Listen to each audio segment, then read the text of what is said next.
Good morning, ladies. Welcome to 2026, the place of new beginnings. There's good news. It's time to rise, and the time is now. And as we step into 2026 with expectation, let us pause for a moment to look back at 2025, a year where many of us carried heavy burdens and faced days that felt too hard to bear. There were moments in the valley of struggle, a place of pain, loss, and exhaustion. But even there, these low points are not God's punishment. They are the soil where He begins to prepare something new in you. It is where God removes what cannot go with you into the next season, breaking down old walls, old mindsets, and the old version of you, so that this year the new can come. But today, God says, do not remember the former things, nor consider the things of old. Behold, I will do a new thing. Now it shall spring forth. Shall you not know it? I will even make a road in the wilderness and rivers in the desert. We read that from Isaiah 43, verse 18 and 19.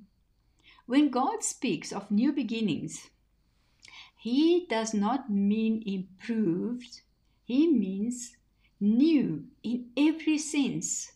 As one word says, you're not a project to be fixed, you're a prophecy to be fulfilled. You come in alignment with God's promise in Jeremiah 29, verse 11 to 14, and I read from the Passion Translation. Here's what Yahweh says to you. I know all about the marvelous destiny I have in store for you, a future planned out in detail. My intention is not to harm you, but to surround you with peace and prosperity, and to give you a beautiful future, glistening with hope. When you call on me and come to me in prayer, I will listen to your every word. If you reach out to me, you will find me when you search for me with all your heart. I will not disappoint you, declares Yahweh. All that you have lost, I will restore, and I will regather you from all the nations where I have scattered you. I will bring you back home to the land which I exiled you to, declares Yahweh. In this new season, you will be standing on holy ground. We read in Exodus 3, verse 5, do not come near.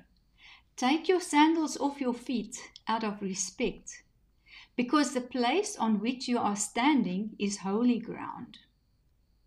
This is not only physical ground.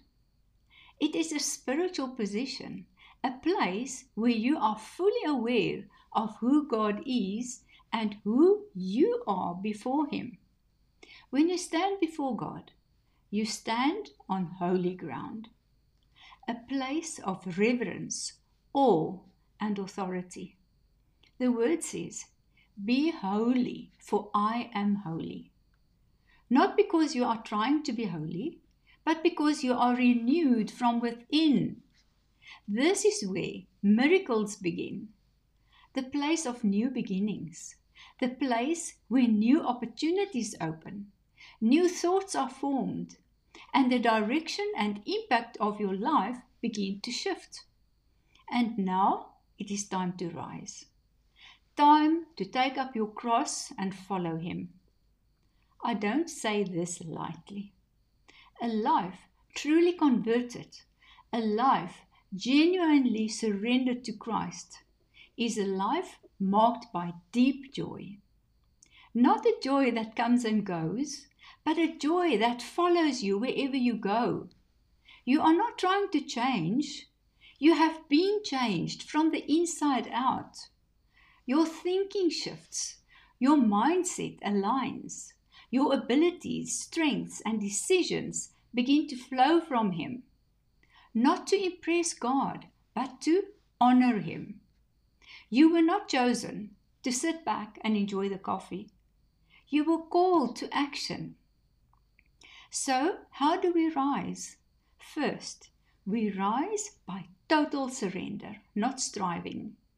Rising doesn't begin with effort, it begins with obedience. Taking up your cross means laying down control, comfort, and self-dependence. In surrender, resurrection life flows. Second, we rise through the renewal of our minds. You cannot rise above the level of your thinking. God has already changed your spirit. Now your thoughts must agree. You stop rehearsing who you were and start declaring who God says you are. Thirdly, we rise by faith-filled, radical obedience. God anoints obedience, not intention. Movement activates momentum. When you step out, grace meets you there. Then fourth, we rise by living set apart.